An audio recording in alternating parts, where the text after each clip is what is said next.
Pernah nggak sih kamu berhasil mencapai tonggak atau titik tabungan yang sepertinya terasa nggak mungkin? Seperti memiliki tabungan 100 juta rupiah pertama misalnya. Awalnya kerasa kayak nggak mungkin. Nabung sedikit demi sedikit, nahan diri, nggak jajan, nggak beli ini itu, sampai akhirnya tembus 100 juta rupiah pertama.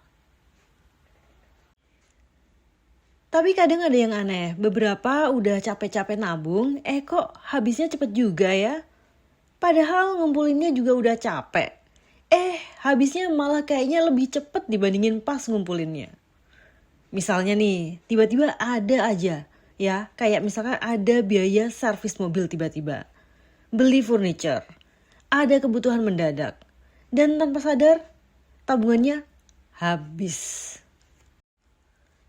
Terus kamu malah mikir, kok bisa ya? Kalau sama-sama habis, terus ngapain kemarin capek-capek nabung? Tenang, masalahnya bukan karena kamu gagal, tapi karena kamu belum punya sistem untuk mempertahankan uang. Atau saat ini kamu lagi punya uang 100 juta rupiah di tabungan, dan kamu nggak terlalu tahu mesti ngapain dengan uang itu. Jadi ya, cuma diem aja di rekening tabungan, sambil bertanya-tanya, mau diapain nanti? Ini mungkin bakal ngagetin kamu, yaitu cara kamu mengelola 100 juta rupiah pertama bisa menentukan masa depan keuanganmu.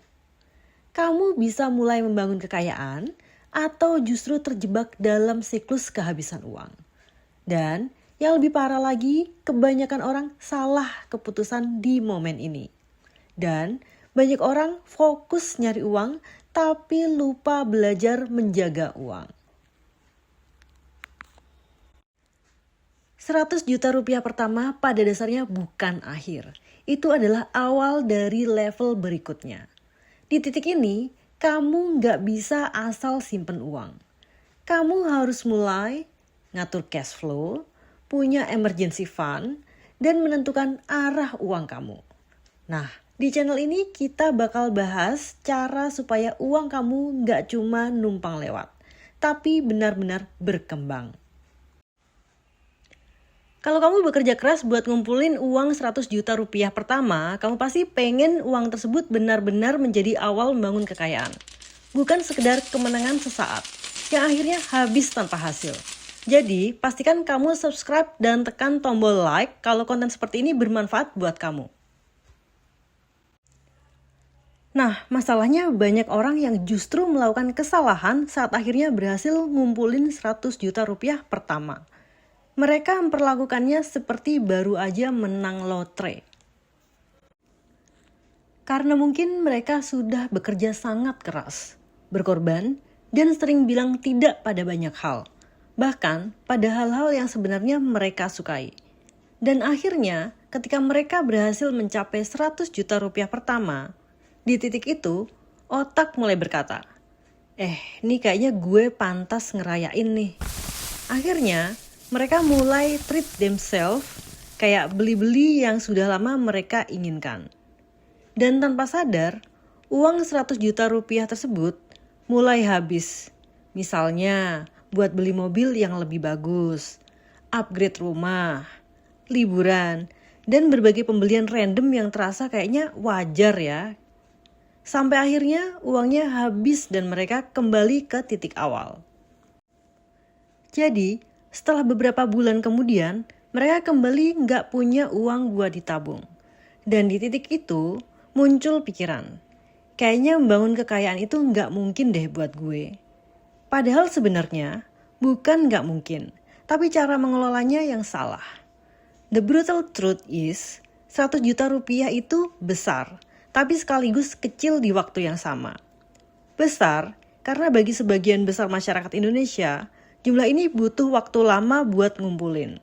Tapi juga kecil, karena kalau salah langkah uang itu bisa habis dalam hitungan bulan, tanpa meninggalkan apapun. Berdasarkan data LPS, sekitar 98,8% sampai dengan 99% rekening bank di Indonesia memiliki saldo di bawah 100 juta rupiah pada akhir tahun 2025. Hal ini menunjukkan mayoritas masyarakat masih memiliki tabungan dengan nominal yang kecil. Dan hanya sekitar 1-2% penduduk yang memiliki tabungan di atas 100 juta rupiah. So, kamu harusnya bangga sudah nabung sampai dengan 100 juta rupiah. Itu bukan hal yang kecil. Banyak orang bahkan belum pernah sampai ke titik itu. Tapi ada satu hal yang mungkin agak nggak enak didengar. 100 juta rupiah di saat yang sama, itu juga belum berarti apa-apa untuk financial security. Coba kita lihat realitinya. 100 juta rupiah itu belum cukup untuk pensiun, belum cukup buat beli rumah, belum cukup untuk kebebasan finansial. Masih jauh banget. Kalau kamu kehilangan pekerjaan, uang itu mungkin cuma cukup untuk bertahan beberapa bulan saja. Ingat, 100 juta rupiah itu bukan kekayaan. Itu baru fondasi untuk bangun kekayaan. Dan yang lebih penting lagi adalah apa yang akan kamu lakukan setelah mencapai 100 juta rupiah. Itu yang bakal menentukan segalanya. Sekarang aku mau cerita sesuatu tentang apa yang biasanya terjadi pada kebanyakan orang yang berhasil punya tabungan 100 juta rupiah. Dan kenapa banyak dari mereka tetap ngerasa kayaknya nggak pernah benar-benar kaya. Banyak orang setelah punya 100 juta rupiah di tabungan, mereka nggak langsung menghabiskannya. Justru, mereka diamkan saja di rekening. Dan jujur, rasanya memang luar biasa. Buka mobile banking, lihat angka dengan banyak nol di belakang. Dan mikir, gila, akhirnya sampai juga loh di titik ini. Tapi, di sini masalahnya mulai muncul. Karena uang itu tetap ada di rekening biasa. Nggak dipisah, nggak dikunci, nggak punya tujuan yang jelas. Akhirnya, tanpa sadar, cara mereka belanja mulai berubah. Bukan jadi boros besar-besaran, bukan langsung habis, cuma sedikit lebih longgar dari biasanya. Misalnya, jadi lebih sering makan di luar, beli pakaian yang sudah lama diincar, terus upgrade smartphone, padahal yang lama masih bagus. Dan yang menarik, setiap pembelian itu terasa masuk akal. Hanya karena di kepala mereka ada satu kalimat, aku punya 100 juta rupiah. Harusnya nggak masalah sih belanja dikit. Dan inilah yang berbahaya. Bukan karena satu pengeluaran besar, tapi karena banyak pengeluaran kecil yang terasa wajar. Pelan-pelan, tanpa terasa, uang itu mulai berkurang. Bukan karena keputusan besar, tapi karena kebiasaan kecil yang berubah. Dan sebelum mereka sadar, angka itu kembali turun. Yang menarik, mereka sebenarnya nggak melakukan hal yang gila. Mereka nggak tiba-tiba buang jutaan rupiah untuk sesuatu yang ekstrim. Enggak. Masalahnya jauh lebih halus dari itu. Mereka hanya mulai mengeluarkan sedikit lebih banyak dari biasanya. Dan kebiasaan itu berlangsung beberapa minggu, bahkan beberapa bulan. Pelan-pelan, tanpa terasa, 100 juta rupiah menjadi 90 juta, 85 juta, dan 75 juta. Sebenarnya mereka sadar bahwa uangnya berkurang. Tapi mereka bilang ke diri sendiri, bulan depan aku bakal lebih disiplin. Aku masih punya backup kok. Masalahnya mereka hampir gak pernah benar-benar memperbaikinya.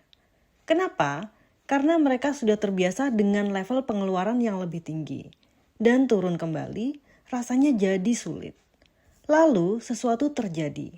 Hal yang sebenarnya normal dalam hidup. Misalnya, mobil tiba-tiba butuh perbaikan 20 juta rupiah. Laptop rusak, harus ganti. Atau biaya medis yang nggak terduga. Dan karena tabungannya sudah terkikis sebelumnya, 100 juta rupiah itu tiba-tiba tinggal 60 juta rupiah. Bukan karena keputusan besar, tapi karena kombinasi kebiasaan kecil dan satu kejadian yang tak terduga. Dan karena banyak banget hal urgent dan juga dadakan, jadi uang yang tadinya lumayan besar jadi turun drastis. Sekarang tinggal 40 juta rupiah, bahkan 30 juta rupiah. Dan disinilah perasaan itu muncul.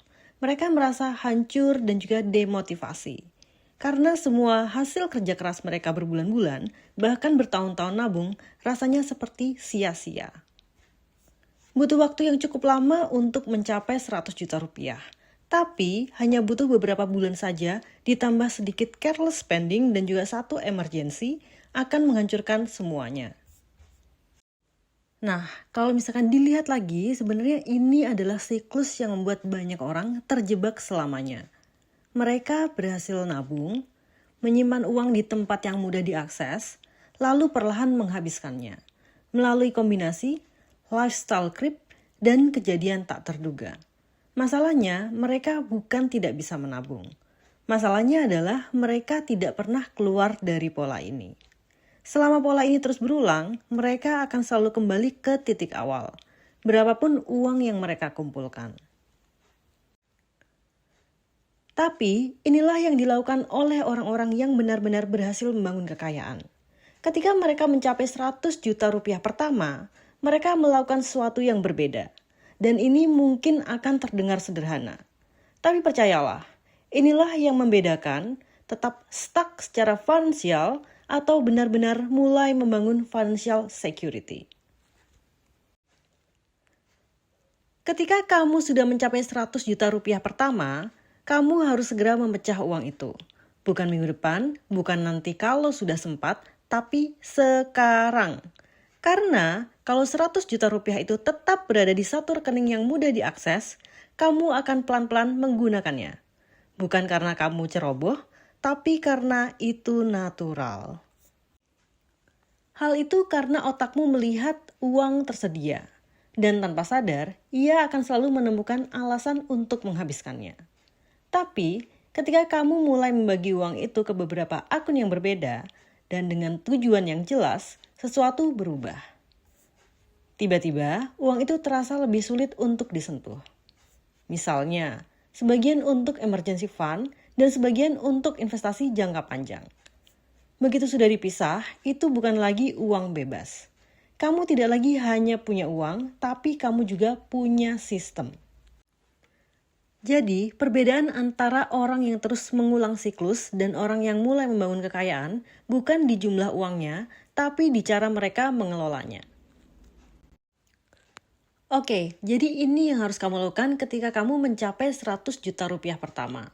Langkah pertama, ambil sekitar 30 sampai dengan 50 juta rupiah dan pindahkan ke rekening yang benar-benar terpisah. Rekening ini harus punya email hasil yang lebih tinggi, juga tidak digunakan untuk transaksi harian, dan tidak tersentuh, kecuali benar-benar emergency. Dan ini penting, emergency ini bukan kayak butuh liburan, kayak lagi pengen upgrade lifestyle, tapi lebih ke kehilangan pekerjaan misalnya, mobil rusak besar, atau biaya medis yang mendadak. Hal-hal yang memang tidak bisa dihindari. Nah, uang tersebut memang harus benar-benar terpisah dari rekening utama kamu. Kenapa? Karena banyak orang yang nyimpen tabungan dan uang belanjanya di rekening yang sama, lalu mereka bingung, kenapa cepat habis ya? Jawabannya sederhana, karena uang itu terlalu mudah diakses, makanya kamu perlu menciptakan jarak antara uang dan kamu. Nah, kalau misalkan kamu naruh uangmu di akun yang berbeda, kamu harus buka aplikasi lain, transfer dulu, dan juga berpikir 2 kali. Aduh, kayak ribet gitu. Terus, karena kayaknya ribet, kamu jadi males spending kecil-kecil. So, membangun kekayaan bukan soal menahan diri setiap saat, tapi soal membangun sistem yang melindungi uangmu, bahkan dari dirimu sendiri. Sadar atau enggak? Dampak psikologis dari pemisahan rekening ini cukup besar. Ketika kamu punya 100 juta rupiah di satu rekening, otakmu bakal mikir, aku punya 100 juta rupiah loh yang masih bisa dipakai. Tapi kalau uang itu dipisah, misalnya 20 juta di rekening utama dan 30 juta di rekening yang lain, maka kamu bakal mikir beda. Kayak tiba-tiba otakmu bakal nyesuaiin. Aku cuma punya 20 juta nih, kayaknya nggak boleh foya-foya. Tapi ternyata ada lagi kesalahan lainnya. Mereka sudah bikin emergency fund terpisah. Tapi sebagian besar uang malah masuk ke sana semua. Dan jujur, itu bukan hal yang buruk. Jauh lebih baik dibandingkan uangnya habis untuk hal-hal random. Tapi itu juga belum optimal. Kenapa? Karena uang itu hanya diam di rekening tabungan. Seperti kita ketahui bahwa emergency fund atau dana darurat biasanya memang ditempatkan pada rekening-rekening yang mudah diakses. Jadi tidak memberikan imbal hasil yang optimal. Karena imbal hasil yang tidak optimal, maka seringkali kalah dengan inflasi. Jadi kalau memang mau menyimpan uang, sebaiknya memang ditempatkan di rekening investasi. Nah, setelah kamu mengamankan dana darurat, baru bisa masuk ke langkah berikutnya. Ambil sisa dari 100 juta tadi, yang mungkin sekitar 50 juta sampai 70 juta rupiah, dan tempatkan di instrumen investasi. Tujuannya satu, yaitu memperoleh imbal hasil yang lebih tinggi dari inflasi. Tapi hati-hati, jangan asal pilih. Jangan cuma karena baca dari internet, ikut-ikutan tren, atau sekedar katanya bagus. Pilih instrumen yang kamu pahami, risikonya sesuai dengan kamu, dan punya track record yang jelas. Dan ini bagian yang paling sulit, yaitu jangan disentuh. Jadi kalau misalkan kita ngomong investasi, kamu biarin uangnya di sana dan juga bertumbuh. Biarin aja, jangan diutak-atik. Dan di titik ini, kamu bukan lagi sekedar menabung, tapi kamu mulai bangun aset. Dan inilah perbedaan besar untuk orang yang biasanya cuma menyimpan uang dan juga orang yang membangun kekayaan, biar uangnya bisa bertumbuh dan bekerja sendiri. Hal ini karena tujuan akhirnya bukan punya 100 juta rupiah, tapi punya sistem yang membuat uang itu terus bertambah, bahkan saat kamu nggak kerja. Ada lagi nih hal penting tentang investasi, yaitu investasi bukan tentang jadi kaya dalam semalam atau nemuin kayak aku punya 100 nih dan tiba-tiba besok jadi 1 miliar. Investasi merupakan tentang menempatkan uang di tempat yang bisa nambah lebih cepat dari inflasi. Dan ini penting banget buat dipahami. Misalnya, kamu investasi 50 juta dengan imbal hasil misalnya 5% per tahun, kamu tidak akan bangun bulan depan dengan 100 juta rupiah. Itu bukan cara kerja investasi. Tapi investasi lebih dilihat dalam jangka panjang. Misalnya, setelah 5 tahun mungkin jadi 70 juta rupiah. Setelah 10 tahun bisa mendekati 100 juta rupiah. Dan setelah 20 tahun bisa jadi 200 juta rupiah atau lebih. Dan yang menarik, kamu nggak perlu ngapa-ngapain secara aktif untuk membuat itu terjadi. Jadi ingat, 100 juta rupiah bisa hilang. Atau bisa jadi awal dari kekayaanmu. Keputusannya ada di apa yang akan kamu lakukan selanjutnya. So, subscribe kalau kamu mau keluar dari siklus ini.